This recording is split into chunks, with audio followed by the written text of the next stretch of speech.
ಆನೇಕಲ್ನಲ್ಲಿ ಮಾಯಸಂದ್ರದಲ್ಲಿ ಅದರಲ್ಲೂ ಕೂಡ ಗುಂಡೇಟನ್ನ rowdy sheeter ಕಾಲಿಗೆ ಹೊಡೆಯೋ ಮೂಲಕ ಪೊಲೀಸರು ಆತನನ್ನ ವಶಕ್ಕೆ ಪಡಿಬೇಕಾಯಿತು.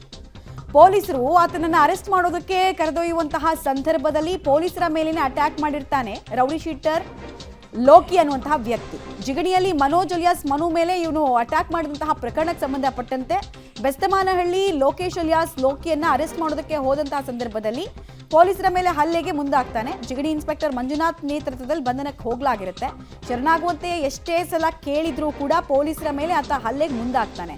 ಹೀಗಾಗಿ ಪೊಲೀಸ್ ಸಿಬ್ಬಂದಿ ಚನ್ನಬಸವ ಮೇಲೆ ಅಟ್ಯಾಕ್ ಕೂಡ ಮಾಡ್ತಾನೆ.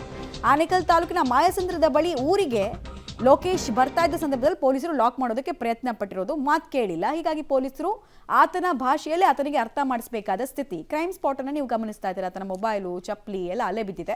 ಇನ್ನೊಂದು ಕಡೆಗೆ ಪೊಲೀಸರ ಕೈಯಲ್ಲಿ ಗುಂಡೇಟು ತಿಂದು ಸದ್ಯಕ್ಕೆ ಆಸ್ಪತ್ರೆಗೆ ದಾಖಲಾಗಿರುವಂತಹ ಲೋಕಿ ಈತನ ಮೇಲೆ ಹಲ್ಲೆ, ಕೊಲೆ ಯತ್ನ, ಕೊಲೆ ಸೇರಿದಂತೆ ಹಲವಾರು ಪ್ರಕರಣದಲ್ಲಿ ಈತ ಪೊಲೀಸರಿಗೆ ಬೇಕಾಗಿರ್ತಾನೆ. ಈತ ಊರಿಗೆ ಬರ್ತಾ ಇದ್ದಾನೆ ಅನ್ನೋ ಖಚಿತ ಮಾಹಿತಿ ಮೇರೆಗೆ ಪೊಲೀಸರು ಈತನನ್ನ ಅರೆಸ್ಟ್ ಮಾಡೋದಕ್ಕೆ ಹೋದಂತ ಸಂದರ್ಭದಲ್ಲಿ ಪೊಲೀಸರ ಮೇಲಿನ ಅಟ್ಯಾಕ್ ಮಾಡಿದ್ದಾನೆ. ಈ ವೇಳೆ ಆತ್ಮರಕ್ಷಣೆಗಾಗಿ ಗುಂಡೇಟನ್ನ ಕಾಲಿಗೆ, ಈ ರೌಡಿ ಶೀಟರ್ ಕಾಲಿಗೆ ಪೊಲೀಸರು ಹೊಡಿಬೇಕಾಯಿತು. ಸೊ ಈ ಫೈರಿಂಗ್ ನಿಂದ ಆನೇಕಲ್ನ ಜನ ಕೂಡ ಬೆಚ್ಚಿ ಬಿದ್ದಿದ್ದಾರೆ. ಡೀಟೇಲ್ಸ್ ಕೊಡ್ತಾರೆ ಅಂಬರೀಶ್. ಈತನ ಮೇಲೆ ಯಾವ್ಯಾವ ಪ್ರಕರಣಗಳಿತ್ತು ಒಂದ್ಸಲ ರೀಕಾಲ್ ಮಾಡಿ. ಜೊತೆಗೆ ಈತನನ್ನ ಅರೆಸ್ಟ್ ಮಾಡೋಕೆ ಹೋದಂತ ಸಂದರ್ಭದಲ್ಲಿ ಅನಿವಾರ್ಯವಾಗಿ ಈ ರೀತಿ ಗುಂಡೇಟನ್ನ ಹೊಡಿಬೇಕಾಯ್ತಾ? ಏನೇನ್ ಮಾಹಿತಿ ಇದೆ? ಖಂಡಿತ ಬೆಳಗ್ಗೆ ಜಿಗಣಿ ಇನ್ಸ್ಪೆಕ್ಟರ್ ರೌಡಿ ಶೀಟರ್ ಒಬ್ಬನಿಗೆ ಕಾಲಿಗೆ ಗುಂಡು ಹೊಡೆದಿರುವಂತದ್ದು. ಅಂದ್ರೆ ಇತ್ತೀಚೆಗೆ ಆನೇಕಲ್ನಲ್ಲಿ ರೌಡಿಗಳ ಪುಂಡಾಟ ಹೆಚ್ಚಾಗ್ತಿತ್ತು. ಜೊತೆಗೆ ಕಳೆದ 15 ದಿನ ಹಿಂದೆ ಅಷ್ಟೇ ಮನೋಜ್ ಅಲಿಯಾಸ್ ಮನು ಅನ್ನೋರ ಮೇಲೆ ಮಾದಾಪಟ್ನ ಜಿಗಣಿ ಪೊಲೀಸ್ ಠಾಣಾ ವ್ಯಾಪ್ತಿಯಲ್ಲಿ ಬರುವಂತ ಮಾದಾಪಟ್ನ ಬಳಿ 2 ಕಾರಲ್ಲಿ ಬಂದು 20ಕ್ಕೂ ಹೆಚ್ಚು ಜನ ಅಟ್ಯಾಕ್ ಮಾಡಿದ್ರು. ಅದರಲ್ಲಿ ಪ್ರಮುಖ ಆರೋಪಿ ಲೋಕಿ, ಅಂದ್ರೆ ಬೆಸ್ಮಾನಹಳ್ಳಿ ಲೋಕಿ ಅಂತೇಳಿ. ಈಗ ಬೆಳಗ್ಗೆ 6 ಗಂಟೆ ಸಮಯದಲ್ಲಿ ಅಂದ್ರೆ ಊರಿಗೆ ಬರ್ತಾವನೆ ಅನ್ನೋ ಖಚಿತ ಮಾಹಿತಿ ಮೇಲೆ ಆತನ ಮೇಲೆ ಬಂಧನಕ್ಕೆ ಹೋಗ್ತಾರೆ ಜಿಗಣಿ ಇನ್ಸ್ಪೆಕ್ಟರ್ ಮತ್ತು ಸಿಬ್ಬಂದಿಗಳು.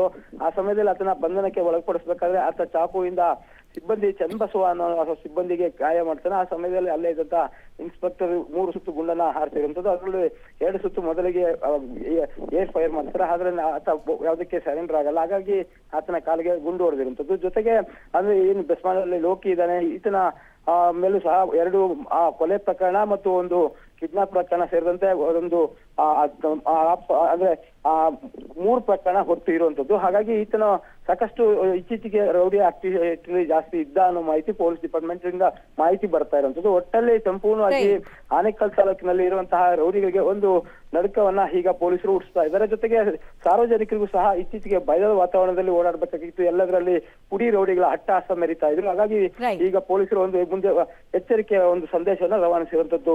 ಮಮತಾ, ಧನ್ಯವಾದ ಅಂಬರೀಶ್ ತಮ್ಮ ಮಾಹಿತಿಗಾಗಿ.